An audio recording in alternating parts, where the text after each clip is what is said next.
नमस्कार दोस्तों, मैं राम भारद्वाज आपका स्वागत करता हूं आपकी शानदार जानदार जबरदस्त मूल विधि कक्षा में।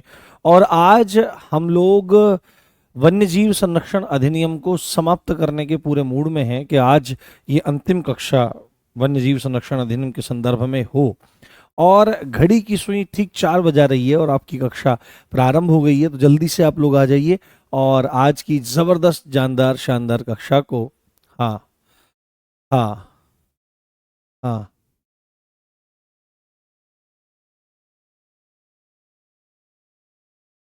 हाँ, ठीक है।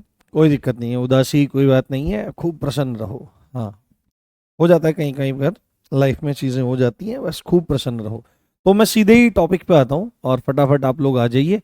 फिर हम लोग आज की शानदार जानदार क्लास को शुरू करते हैं। और आज बहुत इंपॉर्टेंट धाराएं होने वाली हैं जिनको आपको याद रखना है। आज हम wild life crime control bureau WCCB के बारे में पढ़ेंगे, जो आपके एग्जाम में आया हुआ भी है और दोबारा से उसके पूछे जाने की प्रबल संभावना हमको दिख पड़ती है। ठीक है, हमारा टॉपिक क्या चल रहा है? हमारा टॉपिक चल रहा है वन्यजीव संरक्षण अधिनियम।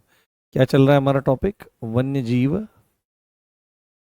संरक्षण अधिनियम। ठीक है, आज ज़्यादा ज़्यादा काम होगा, थोड़ी स्पीड बढ़ती जाएगी आज, जिससे हमारा कोर कॉन्सेप्ट आज क्लियर हो जाए। संरक्षण अधिनियम, संरक्षण अधिनियम 1972, 1972 ये आप याद रखेंगे। अंग्रेजी भाषा में इसी को क्या कहा जाता है? अंग्रेजी भाषा में इसी को वाइल्ड लाइफ प्रोटेक्शन एक्ट 1972 आपका बोला जा रहा है। इस चीज़ को अच्छे से समझना है, अच्छे से जानना है। तो आज की जो सबसे इम्पोर्टेंट धारा हमारी होने वाली है, उस धारा को आप यहाँ मेरे साथ में लिखिए और उस धारा को मेरे साथ यहाँ पर लिखने का प्रयास करिए। और सबसे पहले पहले ही मैं बता दूं, लिखने से पहले ही, कि धारा आपकी मोस्ट मोस्ट मोस्ट इम्पोर्टेंट धारा है। और आपको क्या कर लेना है ना, इसको रट लेना है। क्या काम कर लेना है? इसको रट लेना है। जरा सा भी इसमें ढिलाई नहीं बरती जानी चाहिए। ये है आपकी धारा 38Y। ठीक है, 38Y। या अगर आप इसको हिंदी में लिखना चाहें तो कोई दिक्कत नहीं है। देखो, एक चीज़ याद कर लो, अंग्रेजी में याद कर लो धाराओं के नंबर को, तो क्योंकि पेपर जो होता है वो आपका अंग्रेजी और हिंदी दोनों में आपका रहता है। कोई दिक्कत वाली बात उसमें नहीं रहती है। तो 38Y या म जो है वो बात करता है किसका? वो बात करता है किसकी? वो बात करता है वन्यजीव अपराध नियंत्रण ब्यूरो। किसकी? वन्यजीव वन्यजीव अपराध नियंत्रण वन्यजीव अपराध नियंत्रण ब्यूरो, है ना? वन्यजीव अपराध नियंत्रण ब्यूरो की ये बात करता है। यदि इसी को अंग्रेजी भाषा में लिखा जाए तो वन्यजीव, वाइल्ड लाइफ। ठीक है, वन्यजीव मतलब यहाँ पर वाइल्ड लाइफ से है। वाइल्ड लाइफ, अपराध मतलब क्राइम। ठीक है, अपराध मतलब क्राइम। नियंत्रण मतलब कंट्रोल, है ना? कंट्रोल, है ना? वो चलता है ना, एक मीम चलाते हैं वो नाना बटेगा, कंट्रोल उदय, कंट्रोल। तो कंट्रोल ब्यूरो, ब्यूरो, है ना? Crime control bureau, wild life crime control bureau का गठन, इसमें हम लिख देंगे यहाँ पर का गठन। का गठन, है ना? का एस्टेब्लिशमेंट। ये बात आपको बहुत अच्छे से याद रखनी है। इसी को क्या कह देते हैं? इसी को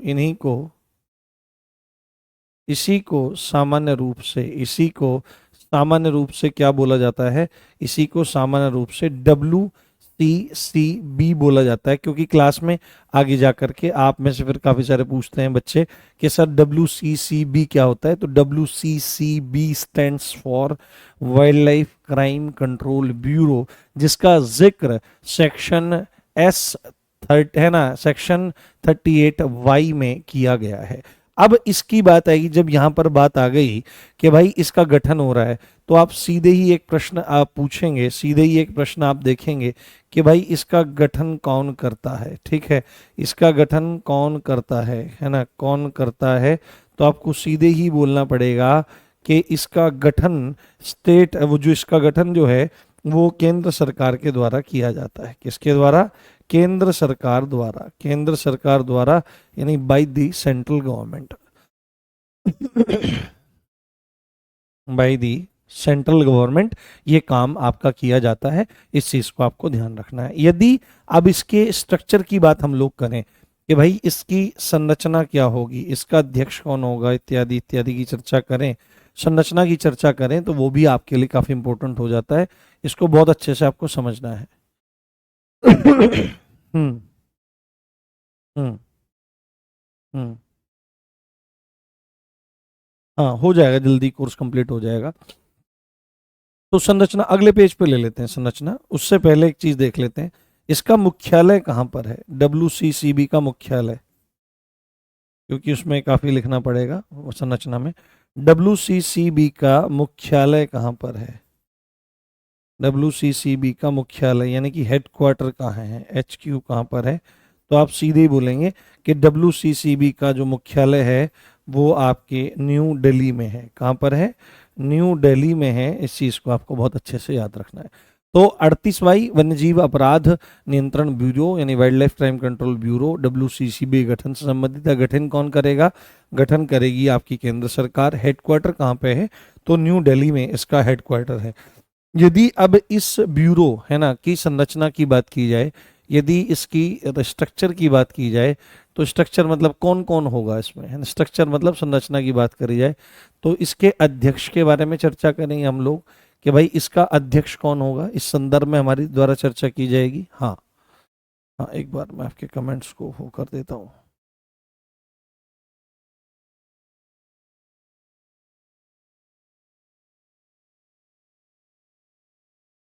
बिल्कुल मिलिएगा सम्मान समारोह में, कोई दिक्कत नहीं है दोस्त, मैं जरूर आऊंगा। हम्म एक सेकंड में कमेंट्स को ठीक कर रहा हूँ। हम्म हम्म हाँ, ठीक है।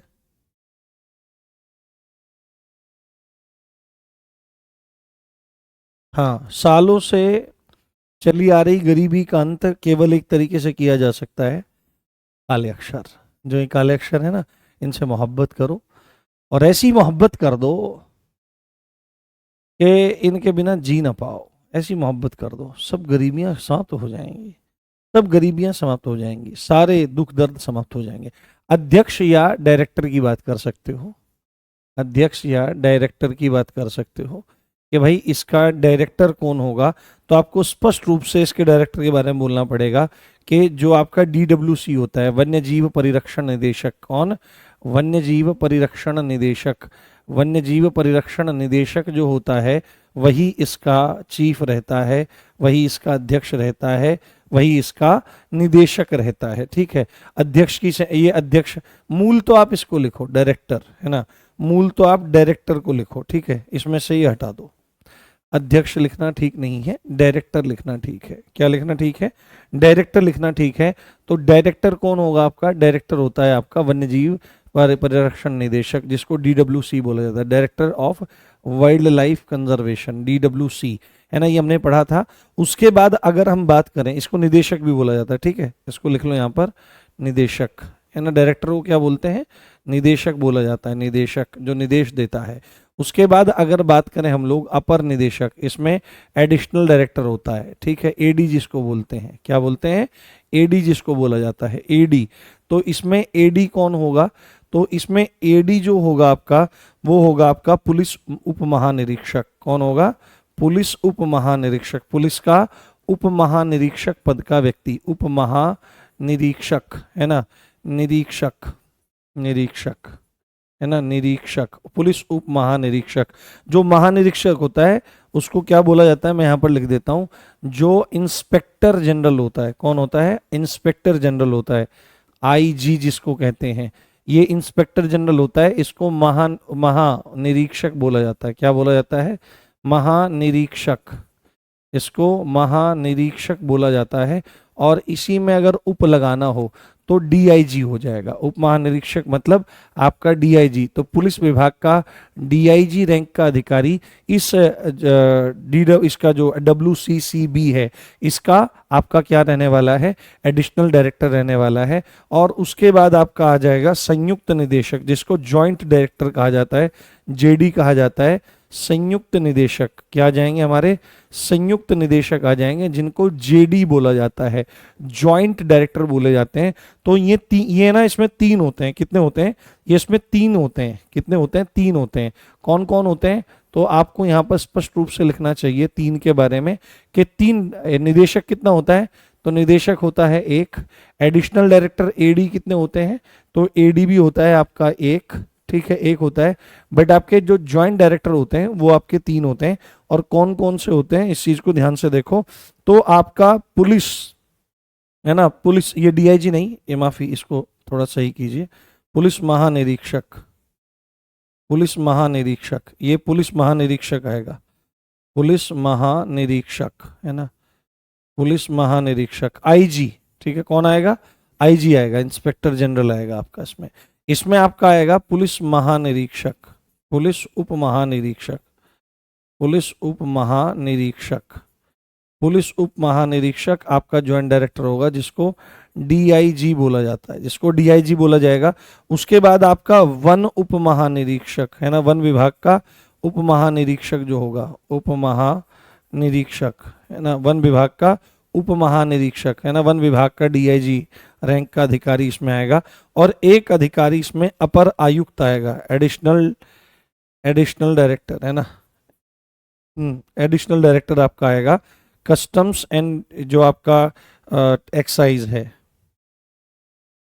कस्टम्स एंड एक्साइज का अधिकारी इसमें आएगा।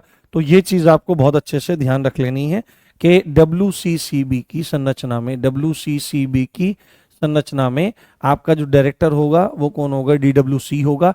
अपर निदेशक यानी एडिशनल डायरेक्टर जो होगा वो पुलिस के IG रैंक का एक अधिकारी होगा, महानिरीक्षक। और इसके जो संयुक्त निदेशक होंगे, ज्वाइंट डायरेक्टर होंगे, वो एक पुलिस उप महानिरीक्षक होगा, एक वन विभाग का उप महानिरीक्षक होगा, और एक अपर आयुक्त होगा कस्टम्स एंड एक्साइज का। ये पूरी की पूरी इसकी संरचना है। हाँ हाँ, ठीक है, चलिए। जी, आपका, हाँ, NTCA में भर्ती कैसे होता है, हाँ, सेना से भी लोग आते हैं, वन विभाग के लोग ज्यादा रहते हैं ना, वन विभाग के लोग ज्यादा रहते हैं। अरे नहीं, ज्यादा देखो, अगर आपका जाने का मन है तो आप जा सकते हैं, बट नीति का सिद्धांत है ना, नदी नाम च नखी नाम, ठीक है, 6 चीजों से बहुत सावधान रहना चाहिए। नीति का सिद्धांत ये है कि 6 मामलों में बहुत सावधानी बरतनी चाहिए। पहले नदी नाम, नदी, नदी मतलब जहां पर नदी हो और देखने में ऐसा लगता हो कि पानी तो बहुत छिछला है, आप निकल जाओगे, पर नहीं, पानी का कभी विश्वास नहीं करना चाहिए। पानी को टटोल करके लाठी से तभी आगे बढ़ना चाहिए। नदी नाम च नखी नाम, जिनके नख होते हैं यानी कि जिनके आपके पंजे होते हैं, ऐसे ऐसे चीज़ों से दूर रहना चाहिए, क्योंकि वो आपको हार्म पहुंचा सकती हैं। कई बार जानवर बड़े क्यूट लगते हैं पर हमला करने पर बड़ा घातक वो घाव देते हैं। उसके बाद श्रृंगी नाम, ठीक है, जिसके बड़े बड़े सींग हों, उससे भी दूर रहना चाहिए, लोग होशियार बनते हैं। और जिसके दांत होते हैं बड़े बड़े, और क्या, राजा, पॉलिटिशियन जो होते हैं उनसे दूर रहना चाहिए, जितने पॉलिटिशियन हैं। और वहां पर एक बात ये भी लिखी गई है कि स्त्रियों से भी सावधान रहना चाहिए, क्योंकि भारत में पुरुषवादी सोच है। तो ये नीति का वचन लिखा गया है कौटिल्य द्वारा, चाणक्य द्वारा लिखा गया है कि स्त्रियों से भी सावधान रहना चाहिए, स्त्रियों पर भी आंख बंद करके विश्वास नहीं करना चाहिए। किस संदर्भ में बात कही गई है, क्योंकि स्त्रियां भेद को पचा नहीं पाती है ना, जो भी कुछ आप बात बताओगे तो दूसरों को बता देती है। तो इन 6 से बहुत सावधान रहना चाहिए। इसका मतलब स्त्रियों के संदर्भ में कोई बुराई नहीं है, यहाँ पर एक विशिष्ट उनके लक्षणों के बारे में बात की जाती है। स्त्री के बारे में नीति में एक वचन आया है कि वो स्वभावतः झूठ बोलती हैं, वो स्वभावतः झूठ बोलती हैं, है ना। अरे ये किसने करा, मैंने तो ना करा जी, तो स्वभावतः झूठ बोलती हैं स्त्रियां, तो उनसे सावधान रहना चाहिए। ठीक है, अगर वो बोले कि मेरा तो एक ही बॉयफ्रेंड है, तो मतलब थोड़ा सा सोच विचार के काम करो। आज के टाइम में चीजें चल रही हैं। चलिए ठीक है, आगे बढ़ते हैं और अच्छे समझने का प्रयास करते हैं। सेक्शन 38G, धारा धारा 38, धारा 38 जी है ना, इसी को यह बोल सकते हो, जो सीधे सीधे क्या बात करता है, जो सीधे सीधे बात करता है WCCB के कार्य और कर्तव्य, कि WCCB क्या काम करेगा, WCCB के कार्य कह लीजिए या कर्तव्य कह लीजिए, ठीक है, कार्य कर्तव्य। तो कार्य मतलब फंक्शन और कर्तव्य मतलब ड्यूटीज के बारे में इसमें जिक्र किया गया है। कार्य मतलब फंक्शंस, हाँ कार्य मतलब फंक्शंस, ठीक, और कर्तव्य मतलब क्या हो जाएगा, ड्यूटीज। तो इसके बारे में जिक्र किया गया है सेक्शन 38 जी में या 38 य में इसका जिक्र है। हाँ हाँ हाँ, दिव्या दिव्या ऑफेंड हो गई है सर, हमेशा स्त्रियों को गलत बोलते हो। कभी भी नहीं बोलता हूँ मैं कहाँ बोला हूँ गलत। हाँ मैं कहाँ गलत बोलता हूँ, मैं तो खुद स्त्री से उत्पन्न हुआ, मेरी माता जी स्त्री तो है, मैं कोई वहां से थोड़ी टपका हूँ। जो नीति कहती है स्त्रियों के संदर्भ में वो बात है, ये बात झूठ सच्ची नहीं है क्या, आप बताओ। स्त्रियां बात बात में झूठ बोलती हैं, पुरुषों के बारे में बताऊंगा मैं, पर स्त्रियों का एक सामान्य लक्षण होता है कि वो जगह जगह मतलब बात बात में झूठ बोल देती हैं। हाँ सब बताएंगे, सबके जो उल्लंघन है उनका प्रावधान जो है वो सब बताएंगे। देखो इनाम अयाज पूछ रहे हैं WCCB क्या है। हाँ बताओ अब मैं क्या जवाब दूं, WCCB क्या है। हाँ बहुत सारी बच्चियां ऑफेंड हो गई, नहीं नहीं भाई, ये लड़के गलत होते हैं भाई, लड़के गलत होते हैं। नहीं तुम परेशान मत हो, आप तो भगवती का स्वरूप हो, या देवी सर्वरूपे सर्वभूतेषु शक्ति रूपेण शांति रूपेण मातृ रूपेण विद्या रूपेण लज्जा रूपेण संस्थिता, नमस्तस्यै नमस्तस्यै नमस्तस्यै नमो नमः।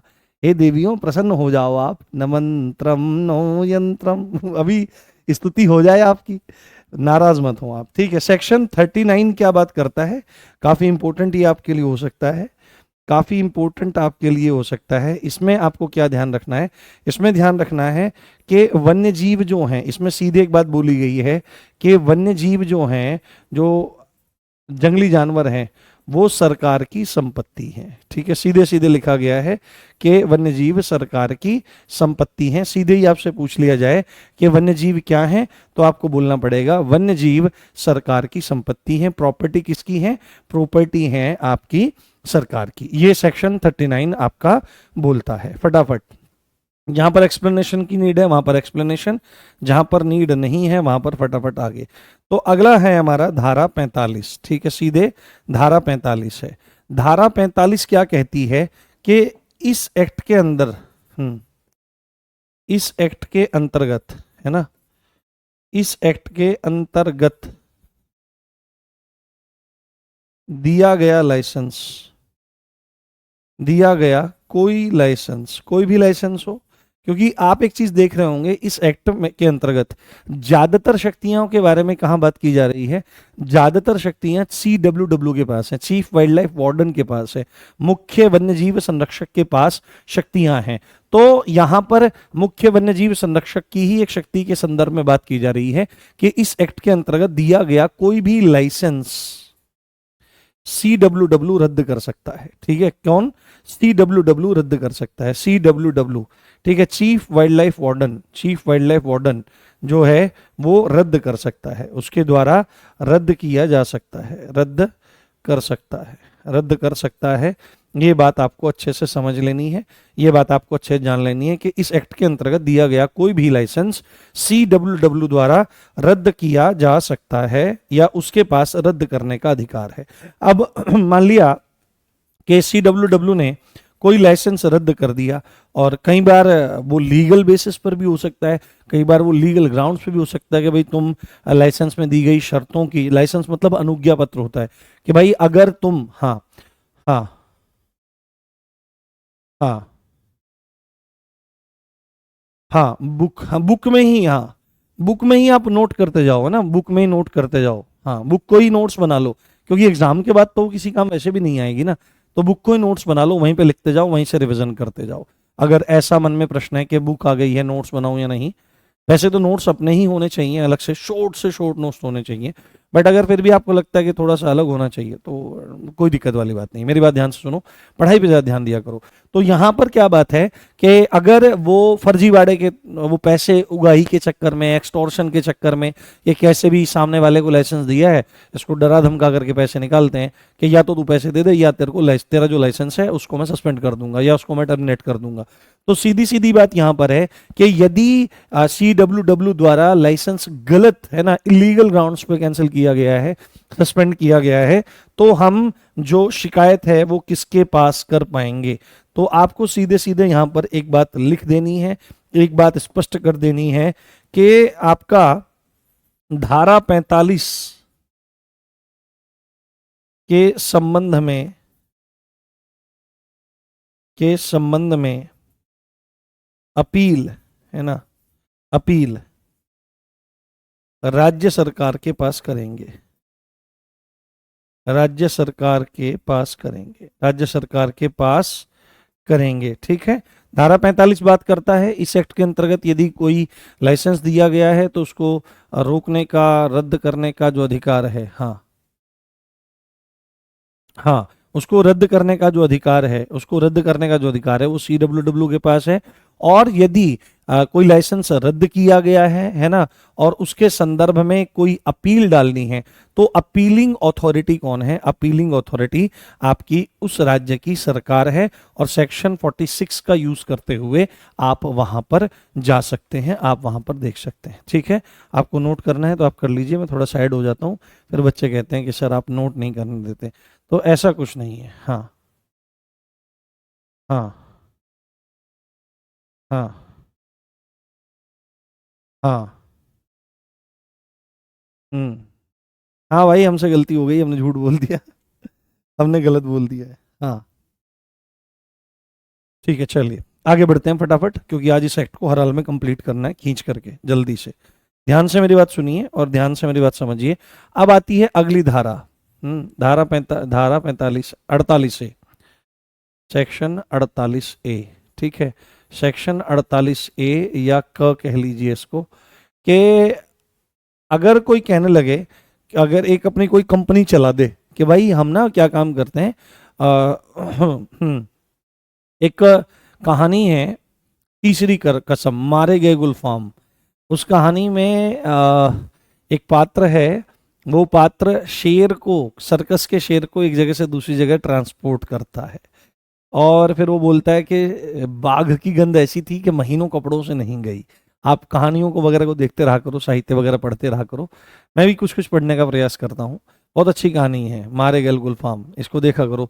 मतलब बहुत ज़्यादा इंस्टाग्राम पे और फेसबुक वगैरह पे ये रील्स वगैरह कम देखा करो, पढ़ा ज़्यादा करो, उससे इंटरेस्ट बनेगा और नॉलेज भी बहुत ज़्यादा बढ़ जाएगी। तो सेक्शन 48A क्या बोलता है कि वन्य जीवों का परिवहन करने की मनाही है ना, वन्य जीवों के परिवहन की मनाही, या वन्य जीवों के परिवहन, परिवहन मतलब ट्रांसपोर्ट है ना, वन्य जीवों के ट्रांसपोर्ट पर प्रतिबंध है, वन्य जीवों के ट्रांसपोर्ट पर प्रतिबंध है, मनाही है। ये बात आपको बहुत अच्छे से ध्यान रख लेनी है, ये बात आपको बहुत अच्छे से समझ लेनी है, काफी जरूरी ये सेक्शन हो सकता है, इसको अच्छे से आप लोग जान लीजिए। अब आपका मोस्ट इंपोर्टेंट सेक्शन है। अब आपने एक चीज देखी होगी कि ये पूरा का पूरा एक्ट हमारा हो गया है, पर यहां पर कहीं पर भी दंड के विधान की बात नहीं हो रही है, कहीं पर यह बात नहीं हो रही है कि यदि कोई व्यक्ति इस एक्ट के प्रोविजंस को तोड़ता है, यदि इस एक्ट के अंतर्गत कोई अपराध वह व्यक्ति का करता है तो उसको सजा कहां मिलेगी।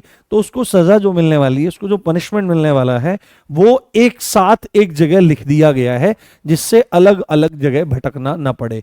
तो हम यहां पर लिखते हैं, सीधे ही मेरे साथ में लिखो, और ये मोस्ट इंपोर्टेंट धारा है और यहां से प्रश्न आपके बन सकते हैं। धारा, धारा या सेक्शन आपका, धारा या सेक्शन आपका 51। ठीक है, धारा या सेक्शन आपका 51 है, काफी इंपॉर्टेंट है, मोस्ट इंपॉर्टेंट है, इसको आप नोट कर लेंगे। और धारा की संख्या को भी क्या कर लेंगे, रट लेना है, धारा की संख्या को भी रट लेना है, क्योंकि ये जो सेक्शन 51 बोलता है, जो ये बोलता है वही ये करता है, जो ये करता है वो ये बोलता नहीं है, क्योंकि ये पनिशमेंट देता है। सेक्शन 51 क्या बात कर रहा है, सेक्शन 51 बात कर रहा है शास्तियां, है ना, सीधे सीधे बात कर रहा है। शास्तियां, शास्तियां मीन्स अंग्रेजी में होता है पेनल्टीज, है ना, पेनल्टीज। और इसी को साधारण भाषा में अगर हम लोग बोलने लगे तो इसी को पनिशमेंट कहा जाता है, और पनिशमेंट को ही हिंदी में दंड कहा जाता है। तो यहां पर आपको सीधे सीधे कुछ बातों का ध्यान रखना होगा कि शास्त्रियों के बारे में आपसे सीधे पूछेगा शास्त्रियां कहां पर हैं, यानी पेनल्टीज कहां पर हैं, तो you will have to say that कि the penalties are in section 51 of wildlife protection act 1972। हाँ हाँ हाँ, ठीक है, चलिए, बहुत बढ़िया। ठीक है, तो सेक्शन 51 शास्त्रियों की बात करता है, और सीधे यहां पर बात बोलता है कि यदि कोई इस अधिनियम, है ना, यदि कोई इस एक्ट के, यदि कोई इस एक्ट के प्रावधानों को तोड़ता है ना, प्रावधानों को तोड़ता है ना, तोड़ता है, प्रावधानों को तोड़ता है, प्रावधानों को तोड़ता है, या अपराध करता है, या अपराध करता है, ये सीधी सच्ची बात है ना, कि आपने इस एक्ट के किसी भी प्रोविजन को तोड़ा या इसके संदर्भ में अपराध किया, तो आपको दंड क्या मिलेगा वो आप ध्यान रख लीजिए। यहां पर आपको पनिशमेंट क्या मिलने वाला है वो ध्यान रख लीजिए यहां पर। तो वो सीधे बोलता है पहली बार और अगेन, है ना, पहली बार में कितना दंड मिलेगा और दूसरी बार में कितना दंड आपको मिल सकता है, ये चीज आपको बहुत अच्छे से ध्यान रखना है। तो पहली बार में जो जेल होगी वो 3 से 7 साल तक की हो सकती है ना, 3 से 7 साल तक की हो सकती है, परंतु वहीं पर एक बात लिखी हुई है, 3 से कम नहीं होगी, 3 से कम नहीं, ठीक है, 3 से कम नहीं।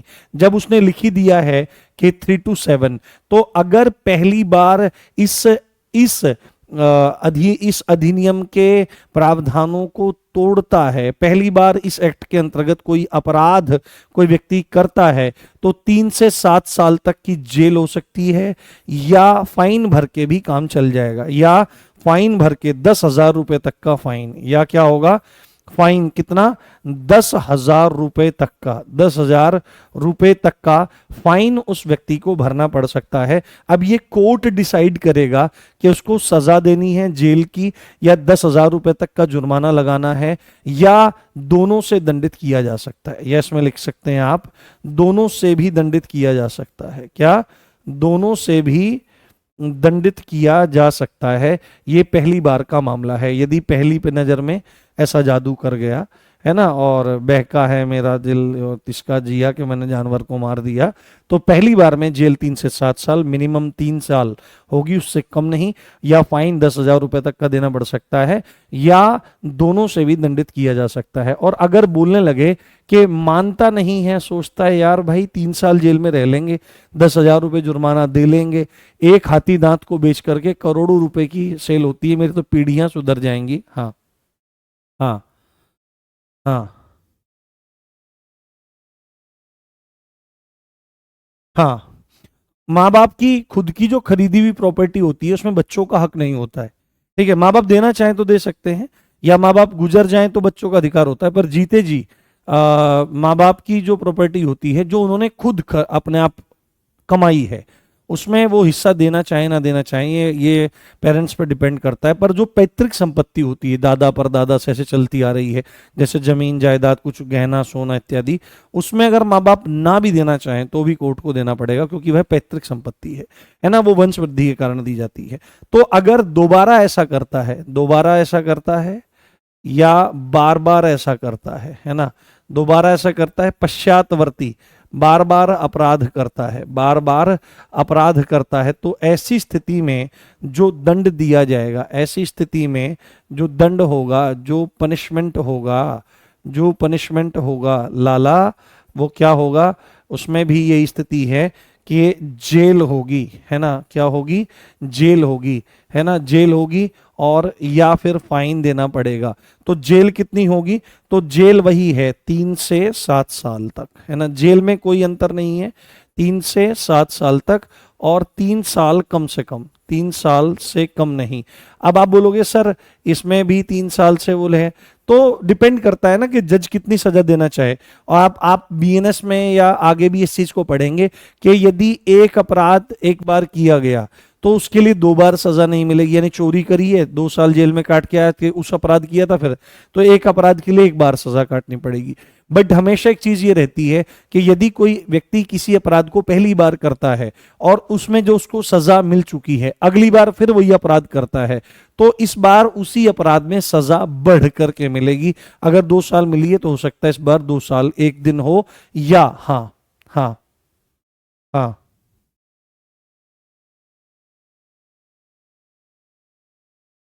हाँ, ठीक है ठीक है। तो फाइन, बट इस बार फाइन बढ़ जाएगा, ठीक है। या क्या होगा, या तो जेल होगी उस व्यक्ति को, या उस व्यक्ति को फाइन भरना पड़ेगा। और फाइन जो है वो आपका 25,000 से कम नहीं, 25,000 से कम नहीं। या तो जुर्माना देगा या जेल में जाएगा, या एक पॉइंट स्पेशल यहां पर आ सकता है क्या, कि दोनों से भी दंडित किया जा सकता है। ये सेक्शन 51 के अंतर्गत ही आ रहा है। दोनों से भी दंडित किया जा सकता है, दोनों से भी दंडित किया जा सकता है, हाँ, दोनों से भी दंडित किया जा सकता है। ये दोबारा या बार बार करने के संदर्भ में यहां पर आपकी चर्चा हो रही है। क्लियर हो रहा है सब, आपको समझ में आ रहा है आपको? हाँ हाँ हाँ, ठीक है। चलिए, उसके बाद इसी में आगे चलते हैं। ये बात हुई है कि इस एक्ट के अंतर्गत कोई अपराध करता है, पर टाइगर रिजर्व के बारे में थोड़ा सा और संजीदगी है, क्योंकि भारत में टाइगर्स की जो संख्या है वो लगातार कम हो रही थी, और लगातार कम हो रही थी, तो संजीदगी और बरतनी हमारे लिए जरूरी थी। तो यहां पर इसी में सेक्शन 51 के अंतर्गत ही है कि टाइगर रिजर्व है ना, टाइगर रिजर्व है ना में अपराध, यदि कोई क्या काम करता है, टाइगर रिजर्व्स में ऑफेंस करता है ना, टाइगर रिजर्व्स में ऑफेंस करता है, तो उसके संदर्भ में यहां पर दंड का प्रावधान किया जा रहा है कि यदि क्या काम किया, यदि टाइगर रिजर्व्स में कोई ऑफेंस किया तो इलाज तकड़ा होगा, है ना। सबसे ज्यादा जो सजा मिलती है वो इसी के अंतर्गत आपको देखने के लिए मिलेगी। तो यहां पर हम एक पॉइंट लिखते हैं कि पहली बार अगर ऐसा जादू कर दिया तो फिर क्या होगा, है ना। एक इंपॉर्टेंट बात यह है कि क्या अपराध कर सकता है, एक पॉइंट ये हम इसमें लिख सकते हैं कि भाई टाइगर रेंजेस में क्या अपराध हो सकता है, क्या अपराध हो कर सकता है, क्या अपराध कर सकता है, क्या अपराध कर सकता है। पहला अपराध तो क्या हो जाएगा, पहला अपराध तो भाई शिकार ही है। अगर टाइगर रेंजेस में जाकर के शिकार कर दिया, किसका, टाइगर का शिकार कर दिया या अन्य जानवरों का शिकार कर दिया। टाइगर रेंज जो है वो बहुत ही संरक्षित और बहुत ही प्रोटेक्टेड है, ठीक है, वो बहुत ही ज्यादा संरक्षित, बहुत ही ज्यादा प्रोटेक्टेड है। शिकार यानी कि हंट कर दिया आपने जाकर के, तो भाई साहब क्लास बढ़िया लगेगी। और दूसरी बात है, आपने बॉर्डर ब्रीच कर दिया, आपने सीमाओं को लांग दिया, सीमाओं में अनाधिकृत तरीके से आप लोग एंटर कर गए या प्रवेश कर गए, तो ये भी टाइगर रिजर्व में अब आने वाले अपराधों के अंतर्गत शामिल है। पहला शिकार है, और क्या है, रिजर्व की सीमाओं में प्रवेश, रिजर्व की सीमाओं में प्रवेश, रिजर्व की सीमाओं में प्रवेश करना भी अपराध है ना, सीमाओं में प्रवेश करना भी अपराध है। और इसका दंड क्या मिलेगा, ठीक है, अगर ये अपराध हैं, अगर ये अपराध हैं तो भाई साहब दंड क्या मिलेगा, दंड क्या मिलेगा। तो दंड में लिख लेते हैं यहां पर पहली बार, ठीक है, पहली बार, और इधर लिख देते हैं बार बार, ठीक है, इधर लिख देते हैं कि बार बार ऐसा काम करता है या दोबारा, है ना, या दोबारा ऐसा काम करता है, तो उस संदर्भ में यहां पर अपराधों के दंड का प्रावधान किया जा रहा है। तो यहां पर देखो, अगर पहली बार ऐसा काम कर रहा है तो जेल होगी, और जेल की अवधि वही है 3 से 7 साल, पर जुर्माना इसमें बढ़कर लगेगा, 3 से 7 साल तक है, 3 से 7 साल तक है, जो 3 से कम नहीं, क्या लिखेंगे, 3 से कम नहीं की श्रेणी में आएगा। और या फिर क्या होगा भाई, या फिर क्या होगा, या जुर्माना लगेगा, ठीक है, या फाइन देना पड़ेगा, और फाइन कितना होगा? 50,000 से कम नहीं। फाइन कितना होगा? 50,000 से कम नहीं, 50,000 से कम नहीं की श्रेणी में आएगा। और यहां पर एक बात लिख सकते हैं, दोनों भी दिए जा सकते हैं, दोनों से भी दंडित किया जा सकता है। ये पॉइंट आपको अच्छे से समझ लेना है। और अगर मानता नहीं है, एक बार करके फिर अगेन एंड अगेन कर रहा है, तो फिर अब स्थिति और बिगड़ जाएगी। यहां पर जेल जो है और यहां पर जो फाइन है, जुर्माने के संदर्भ में बात है, वो अब थोड़े से कठोर हो जाएंगे। जेल तो आपकी सेम ही रहने वाली है, 3 से 7 साल तक, पर कुछ बढ़ जाएगी, है ना। 3 से 7 साल में वो कोर्ट डिसाइड करेगा। 3 से 7 साल, 3 से कम नहीं, 3 से कम नहीं की स्थिति में। पर जुर्माना देखो कितना है, 2 लाख से कम नहीं। जुर्माना कितना हो जाएगा? 2 लाख मिनिमम, 2 लाख से कम नहीं। तो ये जुर्माना आपका किस संदर्भ में हो जाएगा? ये टाइगर रिजर्व्स में यदि आप अपराध करते हो, अपराधों में क्या है? शिकार है या रिजर्व की सीमाओं में प्रवेश करने संबंधी है। पहली बार कर रहे हो तो जेल 3 से 7 साल तक की हो सकती है, जिसमें मिनिमम 3 साल है, या 50,000 रुपए तक, है ना। 50,000 रुपए मिनिमम जुर्माना होगा, है ना। तक नहीं, मिनिमम जुर्माना होगा, है ना। और अगर दूसरी बार करते हुए पकड़े जा रहे हो या अगेन एंड अगेन पकड़े जा रहे हो, तो जेल की अवधि वही रहने वाली है, पर जुर्माना मिनिमम 2 लाख होगा। इस चीज को आपको बहुत अच्छे से ध्यान रख लेना है। हाँ हाँ, थोड़ा साइड होके पढ़ाई करो। हाँ हाँ, कोई बात नहीं। हाँ, एक्ट ही खत्म करेंगे, पहले एक्ट्स को ही खत्म करेंगे। एक्ट्स को खत्म करने के बाद फिर हम लोग क्या काम करेंगे? फिर हम लोग हाँ हाँ, फिर हम लोग क्या काम करेंगे? फिर हम बीएनएस पे जाएंगे। हाँ, मैं सोच रहा हूँ नोटिफिकेशन आ जाए। ये क्लियर हो गया आपको? ठीक है, चलिए। अब एक एक्स्ट्रा पॉइंट मैं आपको लिखवाता हूँ उसमें। ये बहुत बड़ी धारा है, इसमें एक इंपॉर्टेंट नोट आप लिख लीजिए, एक इंपॉर्टेंट नोट लिख लीजिए, ठीक है। कि इस एक्ट के अंतर्गत, इस एक्ट के अंतर्गत स्वयं अपराध नहीं करता, है ना। इस एक्ट के अंतर्गत स्वयं या खुद कोई क्राइम नहीं करता, स्वयं अपराध नहीं करता, नहीं करता, पर किसी दूसरे को उकसाता है ना। किसी दूसरे को उकसाता है, भड़काता है कि भाई तू कर दे, तू ले आ शेर मार के मेरे लिए। भड़काता है। उकसाना भड़काना मतलब आपका क्या हो गया?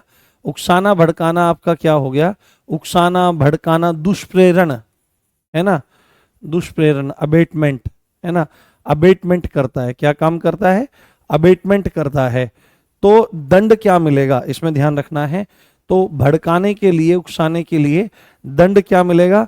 तो वही दंड मिलेगा जो अपराधी को मिलता है। वही दंड मिलेगा, वही दंड मिलेगा जो अपराध करने वाले को मिलेगा, जो अपराध करने वाले को मिलेगा।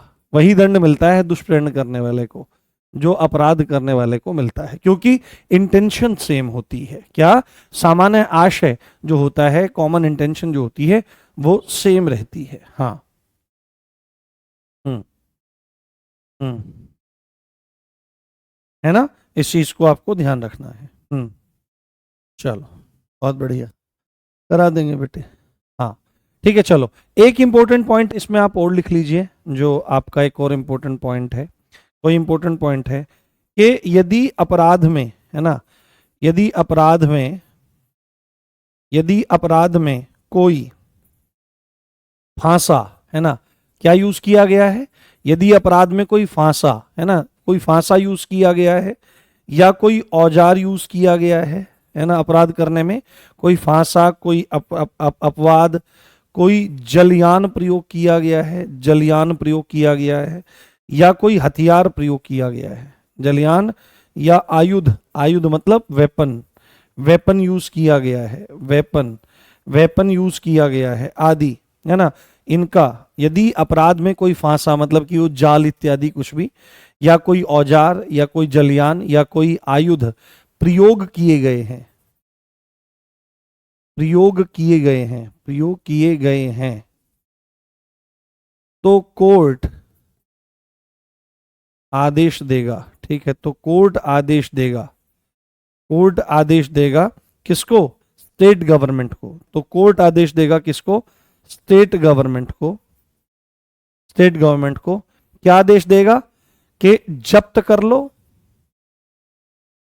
क्या इन चीजों को जब्त कर लो, और यदि लाइसेंस हैं उन चीजों के तो रद्द कर दो,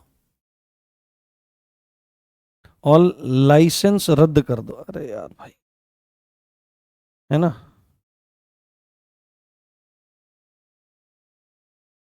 लाइसेंस रद्द कर दो, लाइसेंस रद्द कर दो। तो इसमें सीधी बात है कि यदि अपराध करने में कोई फांसा, फांसा मतलब कोई जाल, ठीक है, कोई जाल, नेट इत्यादि कुछ भी, किसी भी तरह का जो भी जाल होता है, फंदा, ठीक है, इसको क्या कह सकते हो? फंदा। किसी भी चीज का फंदा लगाया जाता है कि अलग अलग तरह के, तो इस तरह का अगर कुछ भी है, कोई औजार है ना, कोई जलयान, कोई आयुध प्रयोग किए गए हैं, तो कोर्ट स्टेट गवर्नमेंट को आदेश देगा कि भाई इनको जब्त कर लो, और अगर कोई चीज ऐसी है जो लाइसेंसिंग और लाइसेंसिंग पे चलती है तो उस लाइसेंस को तत्काल प्रभाव से रद्द कर दिया जाए। हाँ, उसको रद्द कर दिया जाए। हाँ। हम्म। हाँ, ठीक, चलिए फटाफट, ठीक है, आगे बढ़ते हैं जल्दी करके क्योंकि आज इसको हर हाल में कंप्लीट करना है, समय हमारे पास बहुत कम है, इसको कंप्लीट करना है, ठीक है। अब आगे यहाँ पर अगला सेक्शन, धारा। धारा या सेक्शन, मैं थोड़ा टाइप कराने के लाने की सोच रहा था, पर मैंने सोचा नहीं, चलो हाथ से ही करवाते हैं। सेक्शन आपका 53, और सेक्शन 53 क्या बोलता है आपका? सेक्शन 53 बोलता है कि यदि यदि इस एक्ट से संबंधित कोई अधिकारी, कोई अधिकारी अपनी पावर्स का, है ना, अपनी शक्तियों का, अपनी पावर्स का मिसयूज करे, क्या करे? मिसयूज करे, क्या करे? मिसयूज करे, मिसयूज करे तो दंड, ठीक है भाई, सब उसको दंड मिलेगा। यदि कोई ऑफिसर क्या काम कर रहा है, यदि कोई ऑफिसर क्या काम कर रहा है, अपनी पावर्स का मिसयूज कर रहा है, तो भाई साहब पनिशमेंट मिलेगा तकड़ा। और पनिशमेंट कितना हो सकता है? तो जेल हो सकती है या फाइन हो सकता है। तो फाइन कितना? 500 रुपए का, वाह रे वाह। और जेल कितनी हो सकती है?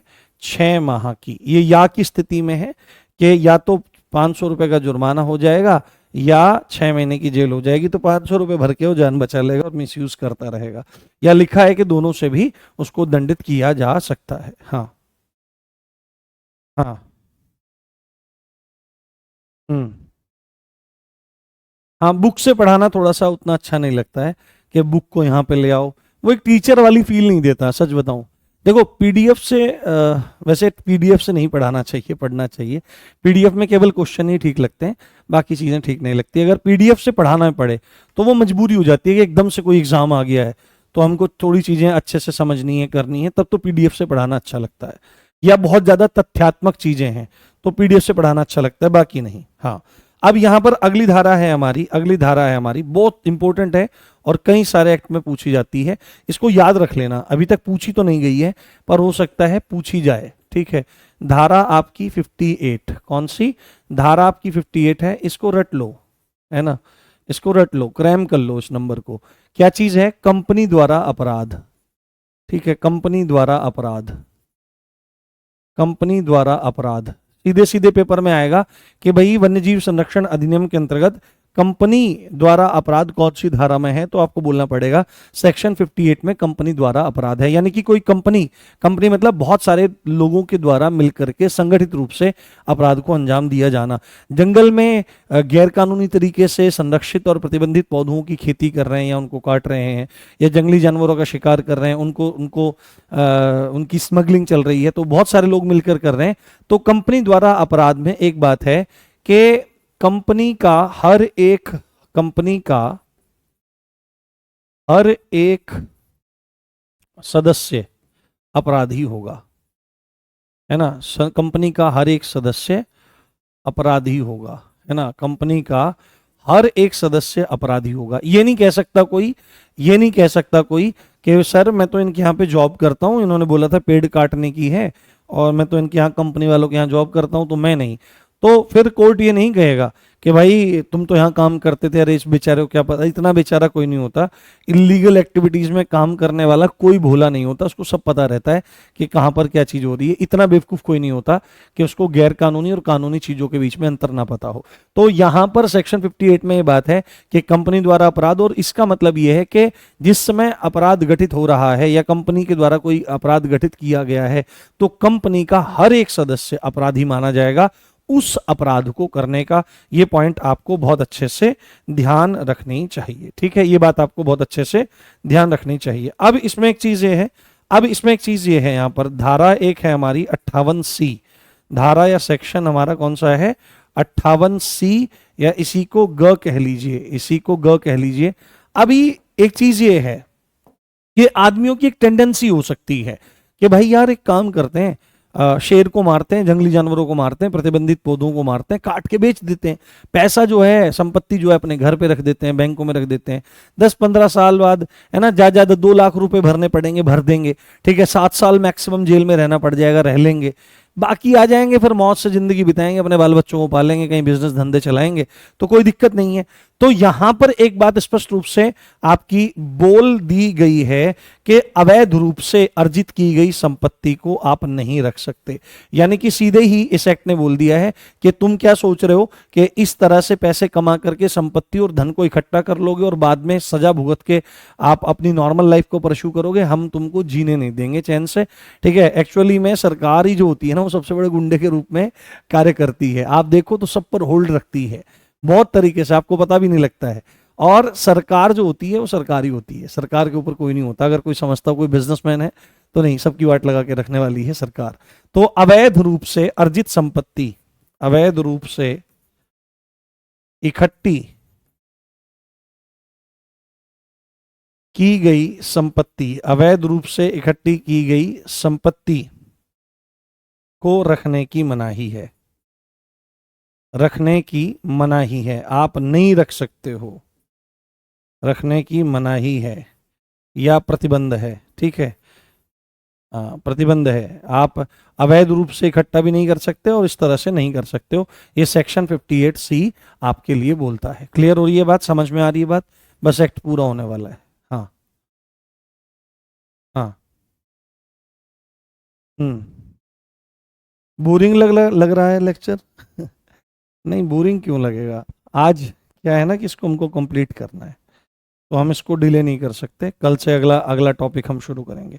उसके बाद अब यहां पर आपको ध्यान रखना है सेक्शन 59, क्या हमारा धारा 59, हमारी धारा या सेक्शन आपका 59, सेक्शन हमारा 59 क्या कहता है? सेक्शन हमारा 59 क्या कहता है? इंपॉर्टेंट सेक्शन है क्या कि इस एक्ट के अंतर्गत सभी अधिकारी, इस एक्ट के अंतर्गत, इस एक्ट के अंतर्गत सभी अधिकारी लोक सेवक होंगे।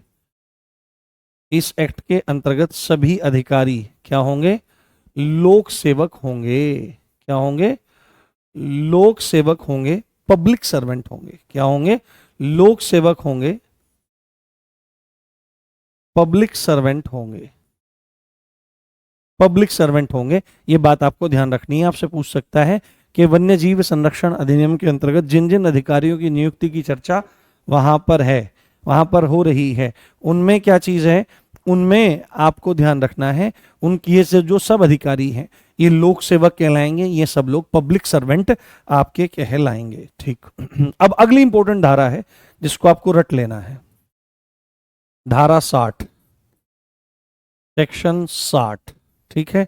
आपकी मोस्ट इंपॉर्टेंट धारा है, मोस्ट इंपॉर्टेंट धारा है, रट लो, ठीक है, रट लो। क्या कहती है? क्या कहती है? व्यक्तियों को पुरस्कार,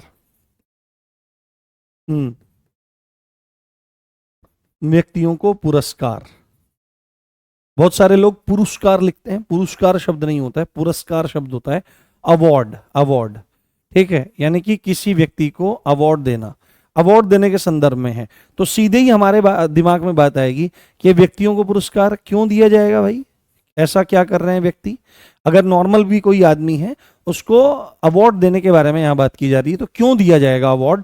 तो यहां पर आपको सीधे सीधे है कि अपराध की जानकारी, यदि क्या काम करता है, अपराध की जानकारी देता है।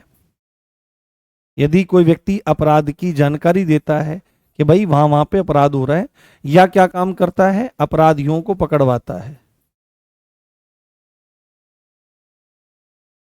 अपराधियों को पकड़वाता है। यदि अपराध की जानकारी देता है कि उस एरिया पे कोई क्राइम हो रहा है और या ये अपराधी ऐसे ऐसे यहां से जा रहे हैं, उनकी मुखबरी करता है, उनको बताता है, पकड़वाता है ना, जाकर के भी स्पॉट पे खड़ा होता है पुलिस के साथ में, वन विभाग के द्वारा जितने भी अधिकारी हैं उनको पकड़वाता है, तो तब उसको क्या दिया जाएगा, तब उसको इनाम दिया जाएगा। ठीक है, तो यहां पर इसमें क्या लिखेंगे, तब उसको इनाम दिया जाएगा। और इनाम कितना होगा, इनाम कितना होगा, तो जुर्माने की राशि के 50% तक, जुर्माने की राशि के 50% तक। ठीक है, जुर्माने की राशि के 50% तक का जो रिवॉर्ड है वो उनको दिया जा सकता है। इनाम कौन देगा इसमें, है ना, इनाम कौन देगा, इनाम कौन देगा, तो सेक्शन 60 में कोर्ट ये इनाम घोषित करेगा। कौन करेगा, कोर्ट ये इनाम घोषित करेगा। सीधी सच्ची बात है, एक बार और रिपीट कर देता हूं, सेक्शन 60 क्या कहता है कि यदि कोई व्यक्ति अपराध की जानकारी देता है या अपराधियों को पकड़वाता है, तो उनके पकड़े जाने के बाद उन पर जो जुर्माना लगाया जाएगा, तो जैसे 2 लाख रुपए का टाइगर रेंज में दोबारा चला गया तो 2 लाख रुपए तक का जुर्माना है, तो उस 2 लाख रुपए के जुर्माने में से 50% तक, तो 1 लाख रुपए तक मैक्सिमम, है ना, हो सकता है 20,000, 30,000, 40,000, 50,000, मैक्सिमम 1 लाख रुपए तक उस व्यक्ति को जिसने ये अपराध और अपराधियों को पकड़वाया है रिवॉर्ड के रूप में दिया जा सकता है। ये बात आपको बहुत अच्छे से ध्यान रखनी है, बहुत अच्छे से इस चीज को समझ लेना है। हाँ हाँ हाँ, ये पूरा होने वाला है। हाँ, उसके बाद हमारा यहाँ पर 60 है, 60B में चलते हैं। कहां पर चलते हैं, राज्य सरकार द्वारा पुरस्कार, है ना, सरकार द्वारा पुरस्कार। धारा 60B, धारा या सेक्शन 60B ये कह लीजिए या ख कह लीजिए। सर अब वो तो 60 में तो कोर्ट दे रहा है पुरस्कार, यहां पर सरकार देगी। ठीक है, यहां पर कौन देगी, यहां पर सरकार पुरस्कार देगी, सरकार द्वारा पुरस्कार, सरकार द्वारा पुरस्कार, सरकार द्वारा पुरस्कार, किसके द्वारा, सरकार के द्वारा पुरस्कार यहां पर व्यक्तियों को दिया जाएगा। और सरकार की तरफ से कौन, सरकार द्वारा पुरस्कार, तो सरकार की तरफ से कौन देगा, तो CWW देगा। सरकार की तरफ से किसी व्यक्ति को, सरकार की तरफ से किसी व्यक्ति को पुरस्कार CWW देगा। कौन देगा, CWW देगा। CWW कौन है, chief wild life warden, chief wild life warden देगा, चीफ वाइल्ड लाइफ वार्डन देगा। ये चीज आपको बहुत अच्छे से ध्यान रखनी है। और क्यों दिया जाएगा, तो पुरस्कार क्यों, पुरस्कार क्यों, वही पॉइंट है आपके, पुरस्कार क्यों दिया जाएगा, तो आपको सीधे ही बोलना पड़ेगा कि अपराध की जानकारी देने पर, अपराध की इन्फो देने पर, ठीक है, अपराध की इन्फो देने पर, या क्या है, अपराधियों को पकड़वाने पर, या अपराधियों को पकड़वाने पर, तो डबल डबल उसको मिल जाएगा। CWW अलग से देगा, कोर्ट अलग से देगा। तो यहां पर अब इतनी बात आ जाएगी कि कितना पुरस्कार दिया जाएगा, कितना कितना इनाम दिया जाएगा, तो 10,000 रुपए तक का इनाम दिया जा सकता है। कितना, 10,000 रुपए तक का इनाम दिया जा सकता है। तो यहां पर सरकार के द्वारा पुरस्कार दिया जाएगा। और सरकार की तरफ से कौन देगा, CWW देगा। क्यों दिया जाएगा, तो आपको सीधे बोलना है कि अपराध की इंफॉर्मेशन देने पर या अपराधियों को पकड़वाने पर कितना, तो 10,000 रुपए तक का पुरस्कार दिया जा सकता है सरकार की तरफ से। हाँ हाँ हाँ, तो ए ही, हाँ 60A लिख लो, उसमें कोई दिक्कत। देखो जहां पर पॉइंट नहीं लिखा हुआ है वहां पर 60A लिख लो, डिटेल में चले जाओ, कोई दिक्कत वाली बात नहीं है। 60A लिख लो, कोई दिक्कत वाली बात नहीं, इतना इतना टेंशन मत लो, है ना। 60A लिख लो, ये चीज जरूरी है। यहां से पूछ सकता है कि किसी व्यक्ति को पुरस्कार दिया जाएगा तो कितना पुरस्कार दिया जा सकता है, ये पॉइंट इंपॉर्टेंट है, जुर्माने की राशि के 50% तक का। ठीक है, चलो आगे बढ़ते हैं, आगे बढ़ते हैं और उसको फिनिश करते हैं इस एक्ट को आज। ठीक है, बहुत सारी धाराएं हैं। अब यहां पर हम दो धाराएं संयुक्त रूप से पढ़ेंगे, धारा या सेक्शन 63 और धारा या सेक्शन 64। तो धारा या सेक्शन 63 और 4 किस संदर्भ में बात कर रही हैं? तो 63 बात कर रही है केंद्र सरकार की, हाँ, केंद्र सरकार की नियम बनाने की शक्ति। ये थोड़ा सा वैसे ही देख लो, नियम बनाने की शक्ति, केंद्र सरकार की नियम बनाने की शक्ति इस एक्ट के संदर्भ में। जहां पर भी एक्ट में, एक्टों में ये बात लिखी रहेगी कि केंद्र सरकार की नियम बनाने की शक्ति या राज्य सरकार की नियम बनाने की शक्ति, वहां पर हाँ हाँ सिचुएशन सेम है पर पुरस्कार तो अलग अलग लोग दे रहे हैं ना। यहां पर देखो, आप पता नहीं क्यों नहीं ध्यान से पढ़ते भाई, मेरी समझ में नहीं आता। आप यहां पर देखो क्या लिखा हुआ है, धारा 60 में सब सिचुएशन सेम है बट पुरस्कार की राशि अलग है। पहली वाली में दे कौन रहा है? तो कोर्ट दे रहा है, ठीक है। और दूसरी वाली में कौन दे रही है? सरकार। सरकार की तरफ से कौन? CWW। बात तो सेम है, जुर्माने और देने वाले लोग अलग हैं, तो ये डिफरेंस नहीं है क्या? आप देखो इसको ध्यान से। तो 64 में क्या है? 64 में है राज्य सरकार की नियम बनाने की शक्ति। 64 में क्या है? राज्य सरकार की नियम बनाने की शक्ति, राज्य सरकार की, हाँ, नियम बनाने की शक्ति, राज्य सरकार की नियम बनाने की शक्ति के संदर्भ में सेक्शन 64 बात करता है। थोड़ा सा आप लोग ध्यान रख लीजिए। और अब अंतिम धारा जो इसमें आपकी आ रही है वो हम पढ़ेंगे 65। कौन सी? धारा 65, धारा या सेक्शन 65, धारा या सेक्शन 65 जो बात करती है अनुसूचित जनजाति, जो आपकी शेड्यूल्ड ट्राइब्स होती हैं, अनुसूचित जनजाति, अनुसूचित जनजाति जो आपके एसटीज होते हैं, ठीक है, जो आपके एसटीज होते हैं, अनुसूचित जनजाति के अधिकारों का संरक्षण, के अधिकारों का संरक्षण, के अधिकारों का संरक्षण, ये आपके सेक्शन 65 में दिया गया है। और ये आपका मोस्ट मोस्ट मोस्ट इंपॉर्टेंट है क्योंकि हमारे पास एक SC/ST एक्ट भी है और उस SC/ST एक्ट में कल SC/ST एक्ट ही पढ़ेंगे हम लोग, ठीक है। अभी तक हमने नहीं पढ़ा है, बहुत इंटरेस्टिंग एक्ट है और आपको ये चीज भी समझ में आएगी कि लोग कितना सफर करते हैं चीजों को देखते हुए, ठीक है। तो अनुसूचित जाति और जनजाति के संदर्भ में, और ये धारा आपकी काफी काफी इंपॉर्टेंट है, ठीक है। तो यहां पर अनुसूचित जनजाति कौन सी? तो आपसे पूछ सकता है कि अनुसूचित जनजाति कौन सी, कहां की अनुसूचित जनजाति?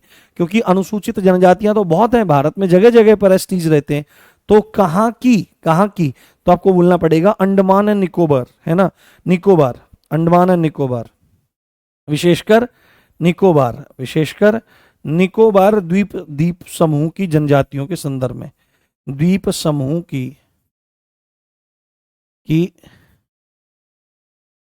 जनजातियों को शिकार खेलने की अनुमति है, शिकार करने की अनुमति है ना, शिकार करने की परमिशन ये देता है, ठीक है। क्योंकि सेक्शन 9 क्या बोलता है कि आप वन्य जीवों का शिकार नहीं कर सकते हो, ठीक है। सेक्शन 11 एंड 12 कंडीशन के साथ शिकार की बात करता है। 11 में है कि अगर वो बहुत नरभक्षी हो गया है या वो असाध्य रोग से पीड़ित हो गया है तो उसका शिकार कर सकता है CWW के लिखित आदेश पर। सेक्शन 12 में विशिष्ट उद्देश्य जैसे शिक्षा, वैज्ञानिक अनुसंधान, फोटोग्राफी या कोई सैंपलिंग इत्यादि का कोई मैटर है तो उसमें शुल्क लेकर के CWW लिखित आदेश द्वारा शिकार की अनुमति दे सकता है।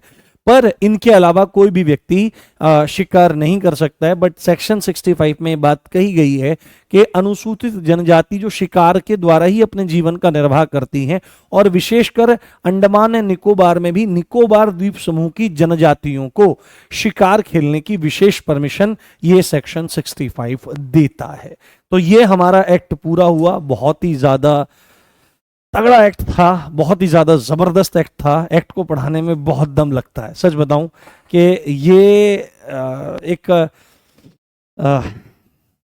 बेड ऑफ रोजेस नहीं है। ये बहुत मुश्किल टास्क होता है एक्ट्स को पढ़ाना, और बहुत सिंपल वे में उनको लेकर के जाना। तो एंजॉय करिए इस चीज़ को, बर्डन मत लीजिए इस चीज़ का, एंजॉय करिए। नई चीज़ें पढ़ने को मिल रही हैं, नई चीज़ें सीखने को मिल रही हैं। हाँ। हम्म। हाँ, शायरी शायरी शायरी, अरे इतनी सारी तो सब सुना दी है, क्लास का टाइम हो गया भाई। हाँ। हाँ।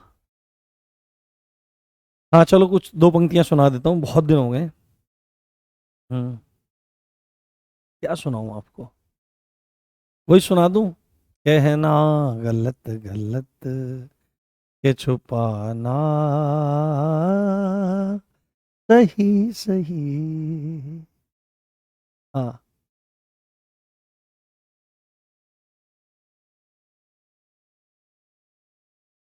हाँ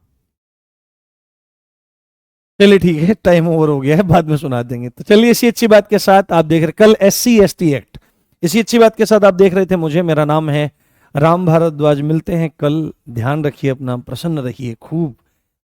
bye guys, love you all, मिलते हैं कल।